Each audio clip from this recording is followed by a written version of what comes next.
ले गए थे हमको बांध के, विक्रम को मार दिया और हमको बांध के ले गए अपने साथ में।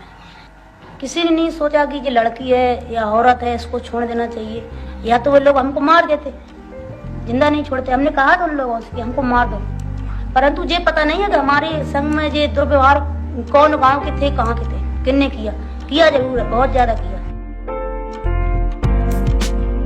नाम में फूल, बदन पर बलात्कार, 22 लोगों को मारने वाला पत्थर दिल और नाग पंचमी पर खुद को मारने वाले को खीर खिलाने वाली इंडिया की बैंडिट क्वीन।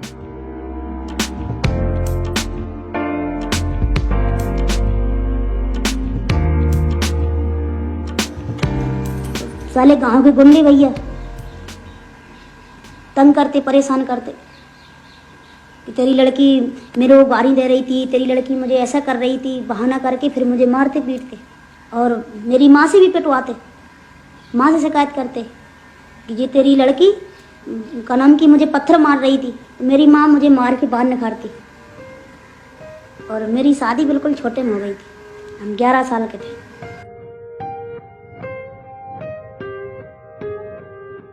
फूलन देवी का जन्म उत्तर प्रदेश के जालौन के घूरा का पुरवा में 10 अगस्त 1963 को हुआ था। उनके परिवार की जमीन को उनके चाचा ने हड़प लिया। 11 साल की होने पर फूलन को यह बात समझ आई और अपने परिवार की जमीन को वापस पाने अपने चचेरे भाई से लड़ गईं। फूलन का गुस्सा देखकर उनके घर वालों ने उनकी शादी एक तिगुने उम्र के आदमी से कर दी। जिसे पति होना चाहिए था वो फूलन का बलात्कारी बन गया। रोज की मार और परेशानी से भागकर फूलन घर वापस आई तो चचेरे भाई ने चोरी का झूठा इल्जाम लगा दिया। इस छोटी उम्र में पहली बार फूलन 3 दिन के लिए जेल गई। परेशानियों के बीच फूलन ने कुछ नए दोस्त बनाए। अपनी ऑटोबायोग्राफी में फूलन ने इन्हें किस्मत की मर्जी बताया है। ये दोस्त डाकू थे।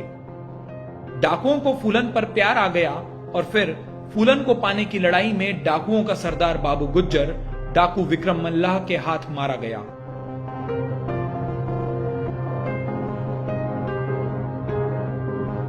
बाबू गुज्जर की मौत से गुस्से में आए श्री राम ठाकुर और लाला ठाकुर ने विक्रम और फूलन के गैंग पर हमला कर दिया। विक्रम की हत्या कर दी और फूलन को उठा ले गए। इसके बाद फूलन के साथ जो हुआ उसने फूलन की जिंदगी बदल दी। फूलन के कपड़े फाड़ दिए गए, उन्हें नंगा रखा गया और करीब 3 हफ्ते तक लगातार उनके साथ गैंगरेप होता रहा। सिर्फ 18 साल की उम्र में फूलन ने इतना कुछ सहा। बाद में फूलन ने अपनी ताकत बढ़ाई और 1981 में वो उसी बेहमई गांव में पहुंची जहां उनके साथ ये सब हुआ था। गांव से 22 ठाकुरों को निकाला और सभी की गोली मारकर हत्या कर दी। इसके बाद फूलन देवी बन गई बैंडिट क्वीन।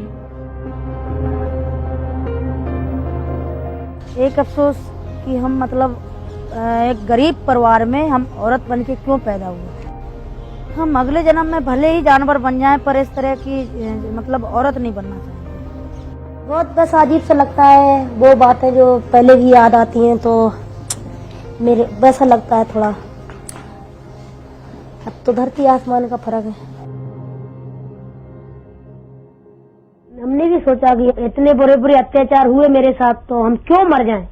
जिन्होंने मेरे साथ अत्याचार करा हम क्यों उन्हें बता दें कि अगर किसी के साथ तुम ऐसा करोगे तो तुम्हें भी जवाब मिलेगा।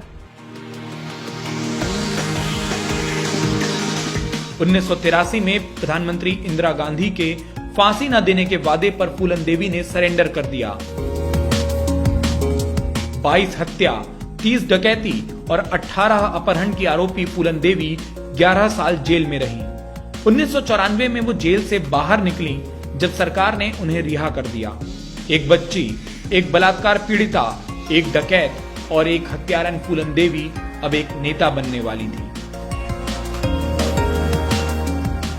उत्तर प्रदेश के मिर्जापुर से 1996 में वो चुनाव जीतकर संसद पहुंची।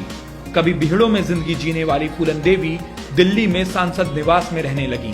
अरे बीजेपी के लोगों, अब मेरे कितने क्या उड़ा रहे, मेरे कितने तो 15-16 साल पहले उड़ गए जब मेरी जिंदगी लुटी।